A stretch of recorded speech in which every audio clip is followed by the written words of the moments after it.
in our community who are in need or in want, and render them comfort in their time of trouble. We ask this in your precious and holy name. Amen. Amen. Mr. Darnell, would you call roll, please, sir? Todd Berry, Tina Ferris, Here. Darren Green, Here.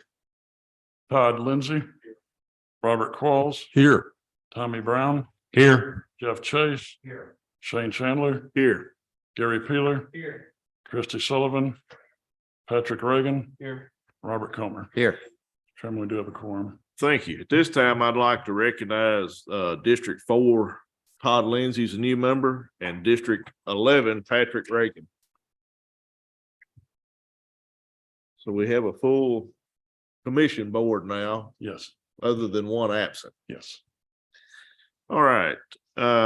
Also like to recognize the visitors in the crowd. If you have not signed the sign-in sheet up here at the center table, please do so as you exit. Has everybody went over the minutes of the previous meeting? Yes, Mr. Chairman. What is the will of the commission? Mr. Chairman, with your permission, there are 3 very minor emendations I recommend to these minutes. Okay. The first one is in the final sentence of the first paragraph, where there's a period after Mr. Tommy, period, and then Brown. That needs to be removed. Under item 2, on the last full line before staff comments, authority of Dickson County stating that there is no foreseen issues, that should actually be R.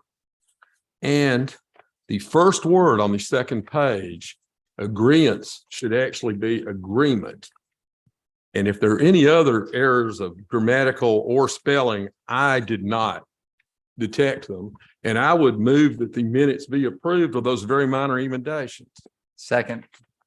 Have a motion by Robert Qualls to approve the minutes with the corrections, clerical corrections, and a second by R.J. Comer. Any other comments? If not, all in favor, state aye. Aye. Opposed? Minutes pass. Okay, we'll move into item number 1. That's going to be the site plan for Michael Eubank, tax map 102, parcel 26.09, 1151 North Hummingbird Lane, Dickson, Tennessee, M1 Heavy Industrial, District 10. Okay, the purpose of this is to bring the whole year bank operation to one location. Everything that is currently located here in Charlotte will move to the site of the asphalt plant out there on North Hummingbird Lane. This site consists of 51 acres, which is zoned M1 Heavy Industrial. On the aerial that was sent to you, the area in brown will be the location where the new buildings covering approximately 14 acres will be housed. All utilities are currently on the property. We do have email confirmation from Michael Rogers at the Water Authority. There's a 6-inch water line on North Hummingbird and an 8-inch water line on Jones Creek. They're also in talks to possibly run sewer to the plant. Site drainage has been engineered to run to the south. You'll see that on your page with the arrows. What it is, there's an existing ditch there in the middle of the property and it empties directly into Jones Creek. A new perimeter fence will surround the property along with 3 20-foot tall shoebox style light towers. They do shine towards the ground, and all buildings will also have the shoebox corner lights and lights above the doors. Ms. Harrington? Thank you. There are no additional corrective comments, being that this is an expansion of an existing site. The location, shape, dimensions of the lot, building setbacks, et cetera. It's already an expansion of an existing use. Thank you. All right. Ms. Sullivan? Yes, I would like to go ahead and make a motion to approve the site plan. Okay, I have a motion. I second it. I have a motion by Christy Sullivan to approve the site plan, and I have a second by Darren Green.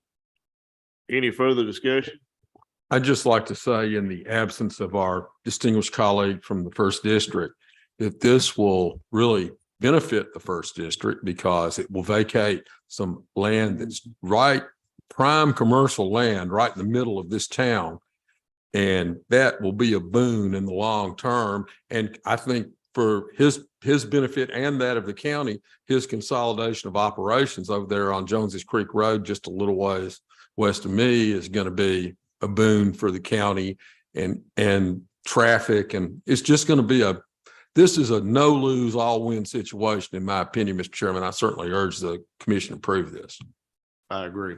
Yes, sir, Mr. Comer. Thank you, Mr. Chair. I just have one question about the light poles.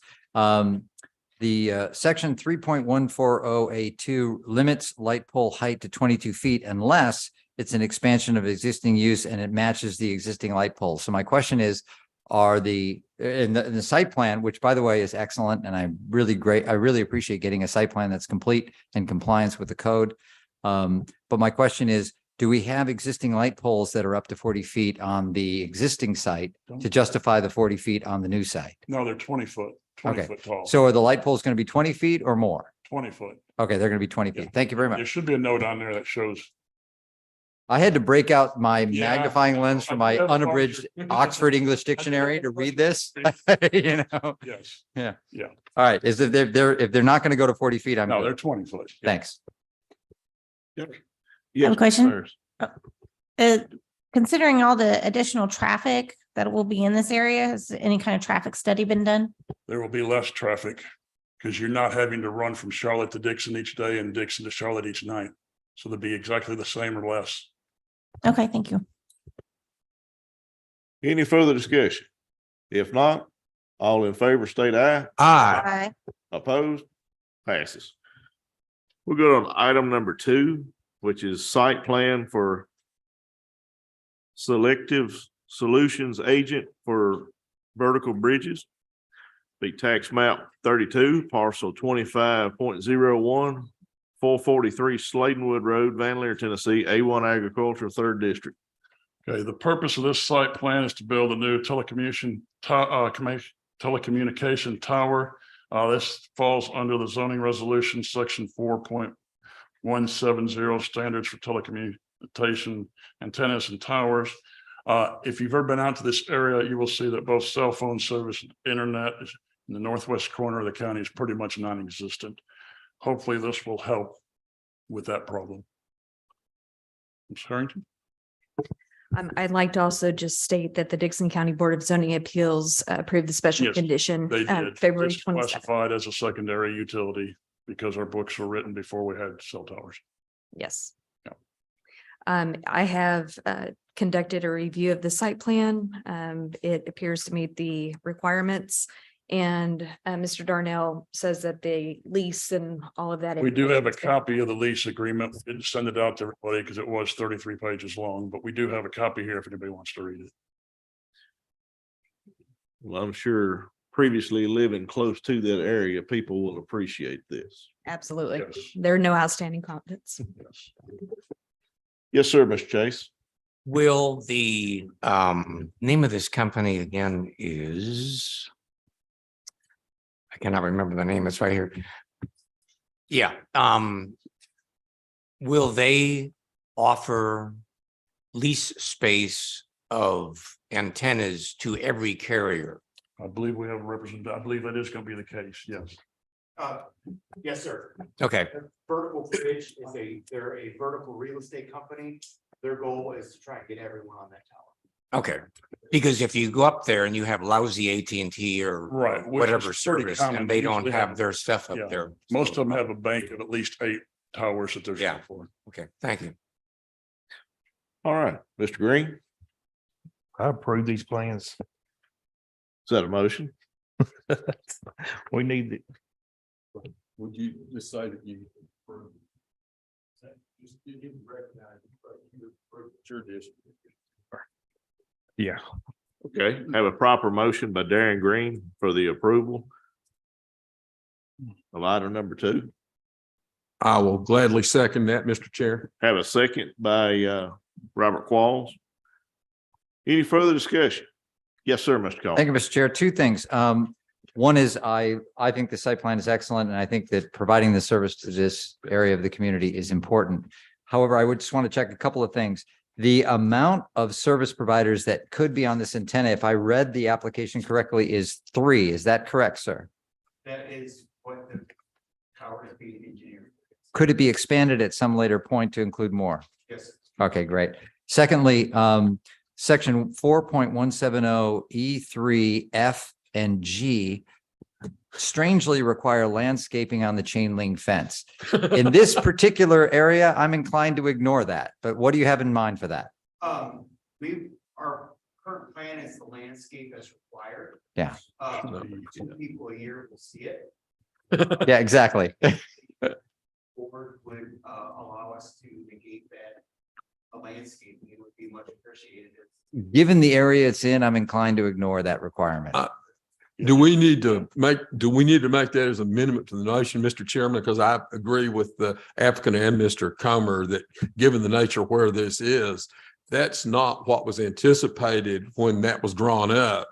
And it's out in the middle of the field, in the middle of nowhere. Why make people spend money just to make them spend money? I would agree that we should waive that. And if the folks making the motions willing to, but if you've been out there lately, it has built up quite a bit in that area, but it's popped up. But where this is located at, you're not going to see it. Yeah. I agree. Mr. Green, you willing to amend your motion to suspend the landscaping? If the body agrees. Mr. Qualls? I certainly hope Mr. Green sees this as a friendly amendment to his motion for approval, and it is. And if we need to amend this motion to include waiving the landscaping requirements around the tower, I certainly would approve the amended motion, including that. Okay, we have a approval with the amendment to waive the landscaping plan for item number 2. Any further discussion? If not, all in favor state aye. Aye. Opposed? Thank you. All right, we'll move into other business. I don't have any. Does anybody have any other business? Do I have a motion to adjourn?